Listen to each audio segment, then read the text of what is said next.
Everyone talks about the grind like it's a religion. Wake up early, sleep late, sacrifice everything.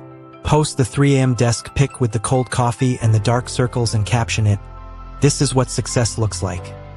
You tell yourself the pain is temporary. You tell yourself that if you just push a little harder, the breakthrough is right around the corner.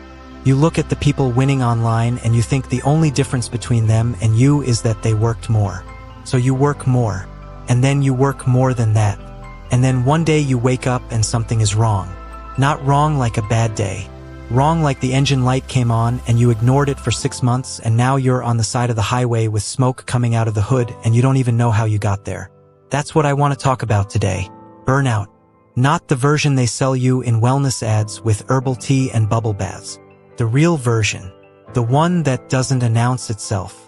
The one that quietly steals everything while you're too busy grinding to notice it's gone. Here's the thing nobody tells you about burning out. It doesn't happen because you're weak. It happens because you cared too much for too long. Most people think burnout looks like a breakdown, a moment where you fall apart and everyone can see it. But that's not how it works. Burnout is silent. Burnout is the guy who answers every email within 5 minutes but hasn't laughed at something in 3 weeks. Burnout is the girl who hit every single goal on her vision board and feels absolutely nothing. Burnout is when you used to love what you do and now you sit down to work and your brain just goes blank. Like a car trying to start with no battery. You turn the key. Nothing. You turn it again. Nothing. And the worst part is you don't even know why. You just know that the fire is gone. Let's talk about the math because the numbers are ugly. Your brain is not a machine. It's more like a phone battery. Every decision you make, every stressful email, every late night, every skipped meal, every hour you shaved off your sleep, that's a percentage point draining off the battery. When you're young and new and hungry, you're running at 100%. You feel invincible. You don't need the sleep. You don't need the breaks. You don't need the weekends. And for a while it works. You produce. You grow. People notice. So you push harder. You go from 100 to 80 and you don't feel it. You go from 80 to 60 and you think you're just having an off week. You go from 60 to 40 and now the work is taking twice as long and half as good, but you think the answer is to work even harder. By the time you hit 20%, you're not grinding anymore. You're just going through the motions. And 0% doesn't look like sleeping all day. 0% looks like sitting at the desk for 8 hours and producing nothing. Staring at the same blank screen. Reading the same sentence 4 times. 0% is when your body shows up, but you left the building weeks ago. Now here's the part that actually breaks people. It's not the fatigue. You can push through fatigue. It's the loss of identity, because you built your whole self around the work. You were the driven one, the focused one, the one people came to when they needed something done. That was your personality. That was your brand. That was how you introduced yourself at parties. Your ambition wasn't just what you did, it was who you were. And now you sit down and the ambition isn't there. So if the ambition is gone, what does that make you? That question will eat you alive at 2 in the morning. You start wondering if you ever had it or if you just borrowed it from somewhere and now the loan is due. You start scrolling through old videos of yourself and trying to recognize the person talking. Full of energy, full of ideas, so sure of everything. And you feel like you're looking at a stranger. People around you start to notice too. They say things like you seem different lately or you've been quiet. And you don't have an answer because how do you explain to someone that you're not sad exactly, you're just empty? Like someone left the fridge door open and everything went cold. And then the relationships start to crack. Because when you're burnt out, you have nothing left to give. You show up to conversations already running on empty. Your friend texts you and you see the notification and you put the phone face down because you just don't have the bandwidth to respond. Not because you don't care about them. You do.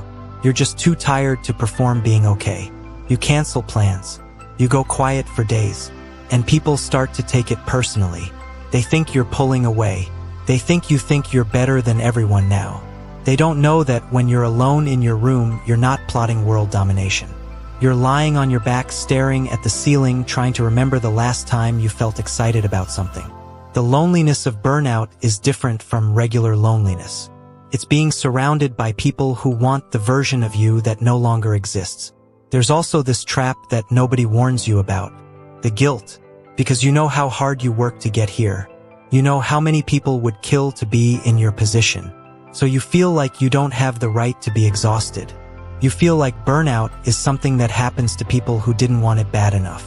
You feel like if you were really built for this, you'd be able to keep going. So you hide it. You keep posting. You keep showing up.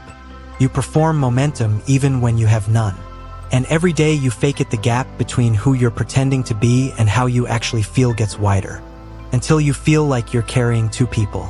The one the world sees and the one drowning quietly behind the screen. I want you to picture a candle. Imagine you light that candle and it burns bright. Everyone in the room can see it. They gather around it. It gives warmth. It gives light. It makes the whole room feel different. And so you let it burn. And it keeps burning. And nobody thinks to put it out or let it rest because it's giving so much and it looks so good. But a candle that burns all night has nothing left by morning. And you can't shame a candle for burning down. You can't call it weak or soft or unmotivated. It just gave everything it had until there was nothing left to give. That's burnout. Not a character flaw. Not weakness. The natural result of pouring out more than you're putting back in. So I have to ask you, when was the last time you actually refilled?